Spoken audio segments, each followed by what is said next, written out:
Hello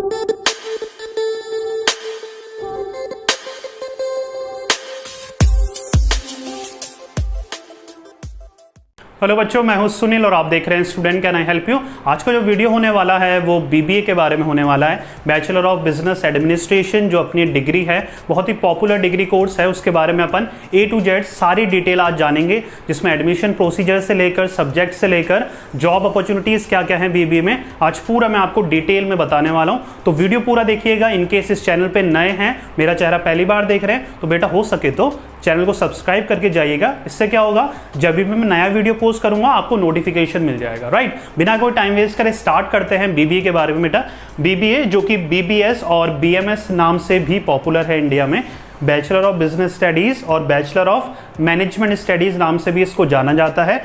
duration इसकी बेटा 3 years है, नॉर्मल सा 3 इयर्स ड्यूरेशन का ये डिग्री प्रोग्राम है। जैसे कि आपका बीकॉम होता है, बीएससी होता है, ठीक है, वैसे ही ये भी 3 इयर्स की ड्यूरेशन है। टाइप इसका डिग्री है एक बीबीए बेटा, एक रिकॉग्नाइज यूजीसी रिकॉग्नाइज डिग्री है जिसकी वैलिडिटी पूरे इंडिया में है। ठीक है, तो ये डाउट मत रखिएगा, बच्चों को बहुत डाउट होता है ये कि सर बीबीए डिप्लोमा है, सर्टिफिकेट कोर्सेज है या डिग्री है। बेटा बीकॉम की तरह या और बीएससी की तरह नॉर्मल डिग्रीज की तरह ये भी एक वैलिड यूजीसी रिकॉग्नाइज डिग्री है जो कि पूरे इंडिया में या पूरे वर्ल्ड में एलिफाइड है, जो कि वैलिड है। पूरा क्लियर। आगे देखते हैं एलिजिबिलिटी क्या है बेटा, कौन कर सकता है बीबीए। इसको 10+2 के बाद आप कभी भी परस्यू कर सकते हैं विद मिनिमम 45%। आपकी 12th में 45% होनी चाहिए, irrespective of the stream. Stream matter नहीं करती है, आप कॉमर्स के हैं, साइंस के हैं, आर्ट्स के हैं, आप किसी भी स्ट्रीम के हो, आप बीबीए परस्यू कर सकते हैं। पूरा क्लियर। आगे देखते हैं बेटा मोड ऑफ परस्यू। आप 2 तरीके से बीबीए कर सकते हैं। पहला है बीबीए जनरल जिसको पास कोर्स भी बोला जाता है, और दूसरा तरीका है बीबीए ऑनर्स जिसको स्पेशलाइजेशन बोला जाता है। थोड़ा सा मैं यहाँ क्लियर कर देता हूँ ये दोनों चीज़ें क्या हैं। जनरल क्या होता है बेटा, जैसे बीकॉम में भी ये सिमिलर है, बीकॉम पास कोर्स भी होता है और बीकॉम ऑनर्स भी होता है। तो यहाँ पर क्या है बेटा, बीबीए जनरल ये पास कोर्स, यहाँ पर नॉर्मल 5 to 6 सब्जेक्ट होते हैं आपके, जो आपको हर ईयर पढ़ने पड़ेंगे। यहाँ पर आप स्पेशलाइजेशन नहीं है जहाँ पर आपको किसी एक सब्जेक्ट में डीप स्टडी कर सकते हैं, ऐसा कुछ नहीं है। यहाँ पर कोई आपको सेलेक्टिव या कोई इलेक्टिव पेपर नहीं मिलेगा जहाँ पर आप चॉइस कर सकते हैं। पास कोर्स में आपको नॉर्मल 5 to 6 सब्जेक्ट होंगे, नियर अबाउट 6 सब्जेक्ट होते हैं आपके हर ईयर 3 साल में। डिपेंड करता है कि आपका कॉलेज सेमेस्टर सिस्टम चला रहा है या एनुअल एग्जाम है। इसमें भी थोड़ा सा बता दूं आपको, सेमेस्टर सिस्टम अगर होता है तो बीबीए में आपको 6 सेमेस्टर होते हैं। दैट मीन्स हर ईयर आपके 2 सेमेस्टर होते हैं, एक जून में एक दिसंबर में। हो गए, ऐसे 6 हो गए। अगर एनुअल सिस्टम होता है तो आपके 3 एग्जाम होते हैं, मतलब साल का एक एग्जाम होता है। यहाँ पर क्या होता है, जनरल में आपका नॉर्मल टू 5 या 6 सब्जेक्ट आपको पढ़ने पड़ते हैं हर एक साल, मतलब 3 साल आपको 5 to 6 सब्जेक्ट पढ़ने पड़ते हैं। That's it. स्पेशलाइजेशन में क्या होता है बेटा, आपको फाइनल ईयर अगर सेमेस्टर है तो आपका क्या हुआ, 5th और 6th सेमेस्टर अगर ईयर में हो रहा है, आपका एनुअली एग्जाम है, तो आपके लास्ट जो ईयर है, फाइनल ईयर है, वहाँ पर आप कोई भी स्पेशलाइजेशन आप चूज़ कर सकते हैं। उसके बारे में मैं पूरी डिटेल देने वाला हूँ कौन कौन से स्पेशलाइजेशन है। तो अभी के लिए ये जान लीजिए, अगर आपको डीप नॉलेज करनी है किसी भी रेलेवेंट फील्ड की तो आप स्पेशलाइजेशन को ऑप्ट कर सकते हैं। Making sense. आगे बढ़ते हैं। एडमिशन प्रोसेस क्या है बेटा, 2 तरह का है बेसिकली। एक तो होता है डायरेक्ट एडमिशन, नॉर्मल सा आप कॉलेजेस में जाएंगे, बोलेंगे कि भाई किसी भी एंट्रेंस एग्जाम की जरूरत नहीं है, फीस डिपॉजिट कराइए, अगले दिन से कॉलेज आ जाइए। That is called direct admission. कोई भी फॉर्मेलिटीज एज सच नहीं होती है। राइट। सेकेंड है जो कि बेटा एक बात समझ लेना, एक बार एंट्रेंस टेस्ट बता दूं। एंट्रेंस टेस्ट इसका क्या है, यूगेट नाम से फेमस है। हाँ, वो चीज़ जान लीजिए बेटा। कहीं पर भी आपको डायरेक्ट एडमिशन मिल रहा है तो समझ जाइएगा कि कुछ ना कुछ प्लेसमेंट में झोल है, या उसकी रेपुटेशन कॉलेज की इतनी अच्छी नहीं होती है।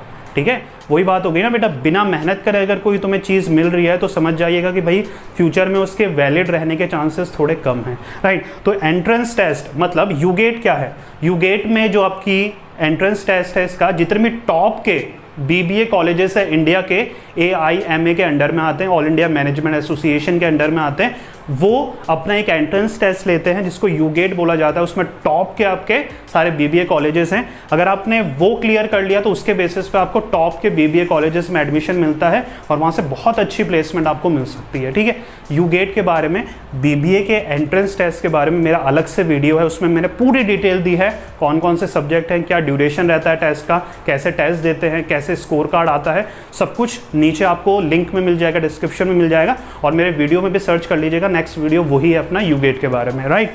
अभी मैं थोड़ा सा बता देता हूँ, AIMA जो यूगेट लेता है, ऑल इंडिया मैनेजमेंट एसोसिएशन जो यूगेट लेता है, साल में एक बार लेता है वो एग्जाम, जिसमें top BBA colleges of India accept यूगेट score card, right. जो भी टॉप के BBA कॉलेजेस हैं इंडिया में वो यूगेट के स्कोर कार्ड एक्सेप्ट करते हैं। बेटा जितने भी अच्छे कॉलेजेस हैं जिनका प्लेसमेंट रिकॉर्ड अच्छा है वो डायरेक्ट एडमिशन बहुत कम देते हैं, रेयरली कोई टॉप का BBA कॉलेजेस आपको डायरेक्ट एडमिशन देगा, राइट।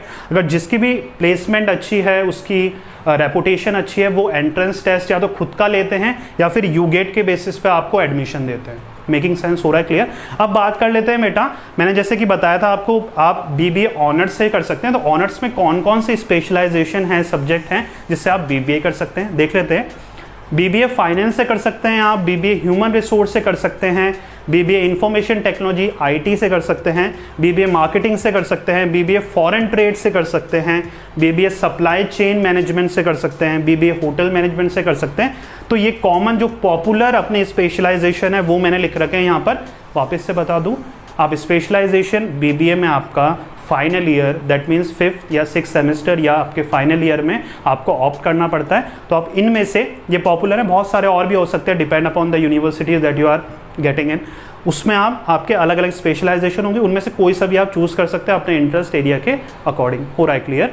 अब आगे देख लेते हैं बेटा, कॉमन सब्जेक्ट आप स्पेशलाइजेशन से कर रहे हैं, आप पास कोर्स से कर रहे हैं, डजेंट मैटर, ये सब्जेक्ट आपको कहीं ना कहीं पढ़ने ही पड़ेंगे BBA में। तो थोड़ा सा इंटरेस्ट लेवल अपना देख लेते हैं इसमें। देखिए, पहला है बिजनेस मैनेजमेंट, पढ़ना ही पड़ेगा, ठीक है। फिर है आपका business economics, business law, marketing management, financial management, quantitative technique, ये थोड़ा सा प्रैक्टिकल है आपका, और ह्यूमन रिसोर्स मैनेजमेंट है, HR जिसको HRM बोलते हैं, तो वो अपन को पढ़ना पड़ता है, या कहीं ना कहीं कुल मिला के ये सारे सब्जेक्ट आपके BBA के कोर्सेज में या आपकी स्टडी में होते ही होते हैं। चलिए बेटा, आप देख लेते हैं अपन कि कॉम्बिनेशन कौन कौन से हैं, BBA के बाद आप क्या कर सकते हैं, और BBA के बाद जॉब अपॉर्चुनिटीज़ क्या क्या हैं, सैलरी पैकेज क्या रहेगा, वो थोड़ी आपको मैं डिटेल दे देता हूँ, राइट। बेस्ट कॉम्बिनेशन क्या रहेगा BBA के बाद, अगर आप BBA के बाद MBA कर लेते हैं तो दैट वुड बी ग्रेट, बहुत अच्छा कॉम्बिनेशन रहेगा BBA प्लस MBA का। अच्छा, एक क्वेरी आती है बच्चों की कि सर BBA के बाद MBA करना क्या कंपलसरी है? बिल्कुल नहीं है, ऐसा कुछ नहीं है, ठीक है। BBA के बाद भी आप जॉब कर सकते हैं, आपको एक मैनेजर लेवल की या अच्छे लेवल की जॉब आपको मिल सकती है, लेकिन बेटा पोस्ट ग्रेजुएट डिग्री या हायर डिग्री का एक बेनिफिट ये होता है कि आपकी जो सैलरी पैकेज होता है या आपका CV होता है उसमें ऐड ऑन हो जाता है, उसमें आपकी रेपुटेशन, आपका जो फेम होता है, गुडविल होती है, थोड़ी सी इंक्रीज हो जाती है अगर आपके पास मास्टर या पोस्ट ग्रेजुएट डिग्री है। तो BBA क्या काम करती है, BBA आपकी सैलरी पैकेज को थोड़ा इंप्रूव करने का काम करती है, आपकी डेजिग्नेशन बढ़ाने का काम करता है, राइट। तो BBA के बाद MBA अगर आप पोस्ट ग्रेजुएट डिग्री कर लेते हैं तो आपकी कैरियर ग्रोथ या कैरियर डेवलपमेंट के चांसेस थोड़े बढ़ जाते हैं। पूरा क्लियर। अब देख लेते हैं BBA के बाद जस्ट बाद कौन कौन सी जॉब्स अवेलेबल हैं, या अगर BBA MBA कर लेते हैं तो कौन कौन से फील्ड है, कौन कौन से एरिया है जहाँ पर आप और भी आगे जॉब कर सकते हैं, राइट।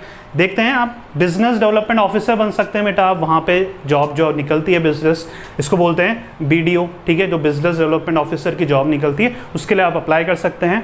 मार्केटिंग मैनेजर आप अपॉइंट हो सकते हैं किसी भी अच्छी मल्टीनेशनल कंपनी में, कॉर्पोरेट सेक्टर में। ह्यूमन रिसोर्स मैनेजर आप वर्क कर सकते हैं, finance manager, business consultant, research and development manager आप बन सकते हैं, प्रोडक्शन मैनेजर बन सकते हैं। ये जनरल से मैंने 5-6 नाम लिखे हैं, बहुत सारी डिपेंड करता है आप किस में फील्ड में स्पेशलाइजेशन कराएं या आपको किस फील्ड में इंटरेस्ट है, आप उस भी फील्ड से लेकर किसी भी मल्टीनेशनल कंपनी, किसी भी एक प्राइवेट कंपनी, किसी भी एक कॉर्पोरेट सेक्टर में आप वर्क कर सकते हैं। तो आपको अच्छी खासी मैनेजर लेवल की पोजीशन मिल जाती है अगर आप में स्किल है, टैलेंट है, आपने बहुत कुछ नई चीज़ें सीखी है BBA में। क्योंकि ऑब्वियस सी बात है बेटा, एक BBA और एक BCom वाले बच्चे में कंपैरिजन आपको दिख जाएगा, क्योंकि वहाँ पर BBA में एक्सपोजर ज़्यादा है, ठीक है। वहाँ पर आपकी कम्युनिकेशन स्किल पे फोकस करा जाता है, प्रेजेंटेबल स्किल, जो प्रेजेंटेशन स्किल होती है आपको, it will become more presentable, आपको प्रेजेंटेबल बनाने में BBA बहुत मदद करता है। आपकी पर्सनैलिटी कहीं ना कहीं बहुत एनहेंस होती है अगर आप BBA करते हैं तो, ठीक है। तो BBA के बहुत सारे एडवांटेजेस हैं, बहुत अच्छा डिग्री कोर्सेज अगर आप इंटरेस्ट है आप में, अगर आपका प्रैक्टिकल एस्पेक्ट या मैथमेटिकल एस्पेक्ट इतना स्ट्रांग नहीं है तो BBA आप कर सकते हैं, जहाँ पर थ्योरेटिकल नॉलेज है प्लस प्रैक्टिकल भी है, क्योंकि आपको कहीं ना कहीं केस स्टडी आ जाती है, इंडस्ट्रियल ट्रेनिंग आ जाती है, तो कहीं ना कहीं आपको वो भी करना पड़ता है। कहीं ना कहीं इंटरेस्टिंग है, बहुत अच्छा है और इसके फ्यूचर में भी स्कोप काफ़ी अच्छे हैं। सैलरी पैकेज की नॉर्मल से बात करूँ, एंट्री लेवल से आप स्टार्ट करते हैं जस्ट बीबीए के बाद। मान लिया आपने एमबीए नहीं करा, बीबीए के बाद ही आप जॉब करना चाहते हैं, तो आपको मिनिमम 15,000 से आपकी सैलरी स्टार्ट होती है। वो डिपेंड करता है 25-30, depend upon your capability, how आपका इंटरव्यू कैसा गया है, वो डिपेंड करता है बहुत सारे फैक्टर्स में। आपकी स्किल कितनी इंप्रूव है, आपकी कम्युनिकेशन स्किल कितनी अच्छी है, तो डिपेंड करता है। अगर आप एमबीए कर लेते हैं, अगर बीबीए प्लस एमबीए कोई बंदा जाता है किसी भी फैक्ट्री में, किसी भी इंडस्ट्री में वर्क करने या इंटरव्यू देने, तो उसका ज़्यादा इंप्रेशन पड़ता है, नॉर्मल सी बात है। तो नियर अबाउट स्टार्टिंग 25-30,000 से उसकी सैलरी स्टार्ट हो सकती है किसी भी अच्छी एमएनसीज में या मल्टीनेशनल कंपनीज में या कहीं भी कॉर्पोरेट सेक्टर में। हो रहा है क्लियर? तो ये थी बेटा सारी इन्फॉर्मेशन आज बीबीए के बारे में अपन A to Z जाना। जो भी आपकी क्वेरी होती है प्लीज़ कमेंट बॉक्स में लिख दीजिए, मैं वहीं पर आपकी विद इन एन आवर आपकी क्वेरी जो मैं सॉर्ट आउट कर दूंगा, आपको रिप्लाई मिल जाएगा। ठीक है, तो उम्मीद करता हूँ आज का वीडियो समझ आया होगा, थोड़ा बहुत समझ आया होगा। ठीक है, तो मुझे कमेंट करके बताइएगा बेटा कैसा लगा आज का वीडियो। मिलते हैं नेक्स्ट वीडियो में। This is Sunil signing off.